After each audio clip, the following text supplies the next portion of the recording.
Bienvenue à la Bible en un an. Pour rester connecté, rendez-vous sur réveilquebec.com ou sur Instagram. Et maintenant, voici l'évangéliste Emmanuel Ouellet. Jean 2.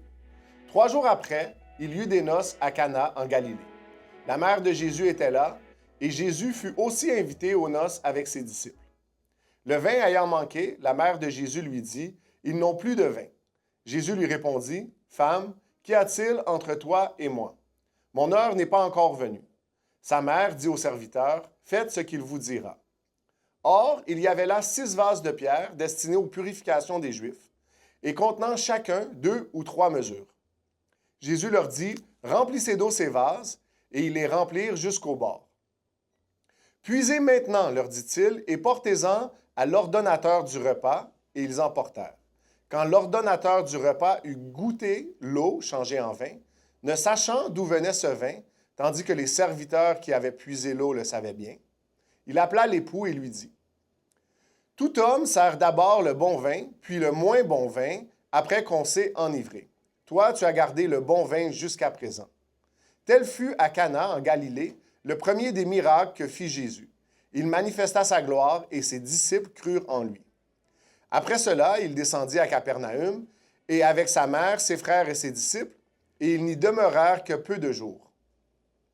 La Pâque des Juifs était proche, et Jésus monta à Jérusalem. Il trouva dans le temple les vendeurs de bœufs, de brebis et de pigeons, et les changeurs aussi.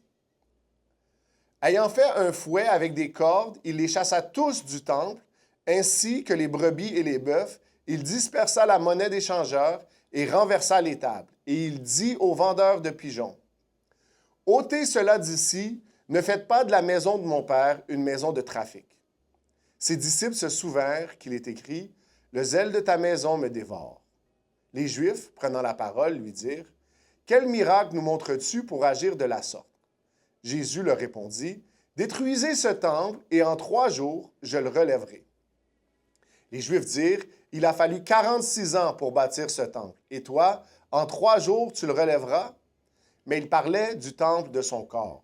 C'est pourquoi, lorsqu'il fut ressuscité des morts, ses disciples se souvinrent qu'il avait dit cela, et ils crurent à l'Écriture et à la parole que Jésus avait dite. Pendant que Jésus était à Jérusalem, à la fête de Pâques, plusieurs crurent en son nom, voyant les miracles qu'il faisait. Mais Jésus ne se fiait point à eux parce qu'il les connaissait tous, et parce qu'il n'avait pas besoin qu'on lui rendît témoignage d'aucun homme, car il savait lui-même ce qui était dans l'homme. Genèse 2. Ainsi furent achevés les cieux et la terre et toute leur armée. Dieu acheva au 7e jour son œuvre qu'il avait faite, et il se reposa au 7e jour de toute son œuvre qu'il avait faite. Dieu bénit le 7e jour et il le sanctifia, parce qu'en ce jour, il se reposa de toute son œuvre qu'il avait créée en la faisant. Voici les origines des cieux et de la terre, quand ils furent créés. Lorsque l'Éternel Dieu fit une terre et des cieux, aucun arbuste des champs n'était encore sur la terre, et aucune herbe des champs ne germait encore. Car l'Éternel Dieu n'avait pas fait pleuvoir sur la terre, et il n'y avait point d'homme pour cultiver le sol. Mais une vapeur s'éleva de la terre et arrosa toute la surface du sol. L'Éternel Dieu forma l'homme de la poussière de la terre. Il souffla dans ses narines un souffle de vie, et l'homme devint un être vivant. Puis l'Éternel Dieu planta un jardin en Éden, du côté de l'Orient, et il y mit l'homme qu'il avait formé. L'Éternel Dieu fit pousser du sol des arbres de toute espèce, agréables à voir et bons à manger, et l'arbre de la vie au milieu du jardin, et l'arbre de la connaissance du bien et du mal. Un fleuve sortait d'Éden pour arroser le jardin, et de là, il se divisait en 4 bras. Le nom du premier était Pichon. C'est celui qui entoure tout le pays de Havila, où se trouve l'or. L'or de ce pays est pur.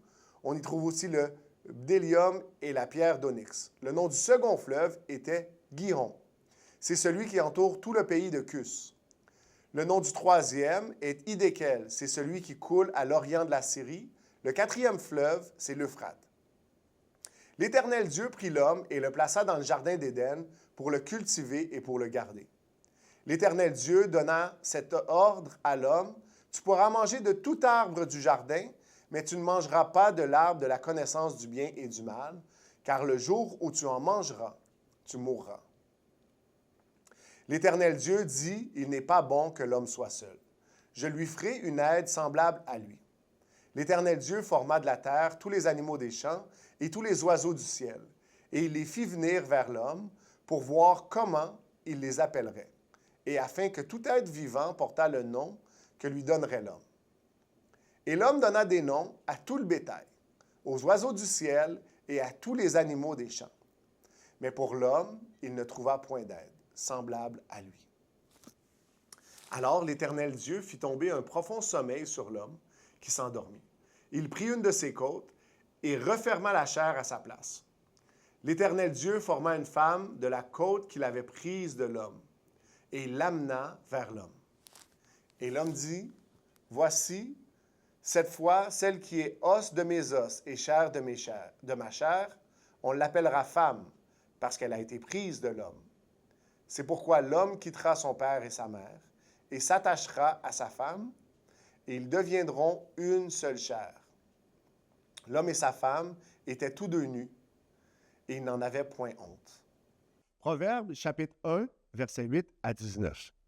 Écoute, mon fils, l'instruction de ton père, et ne rejette pas l'enseignement de ta mère, car c'est une couronne de grâce pour ta tête et une parure pour ton cou. Mon fils, si des pécheurs veulent te séduire, ne te laisse pas gagner. S'ils disent, viens avec nous, dressons des embûches, versons du sang, faisons sans raison piège à l'innocent. Engloutissons-les tout vifs, comme le séjour des morts, et tout entier, comme ceux qui descendent dans la fosse. Nous trouverons toutes sortes de biens précieux, nous remplirons nos maisons de butin. Tu auras ta part avec nous, il n'y aura qu'une bourse pour nous tous. Mon fils, ne te mets pas en chemin avec eux, détourne ton pied de leur sentier. Car leurs pieds courent au mal, et ils ont hâte de répandre le sang. Mais en vain jette-t-on le filet devant les yeux de tout ce qui a des ailes, et eux, c'est contre leur propre sang qu'ils dressent des embûches. C'est à leur âme qu'ils tendent un piège. Telle est la voie de tout homme avide de gain. La cupidité cause la perte de ceux qui s'y livrent. Merci de partager la Bible en un an. Si vous êtes intéressé à participer à la mission de partager l'Évangile à cette génération, visitez réveilquebec.com et cliquez sur « Donner maintenant ».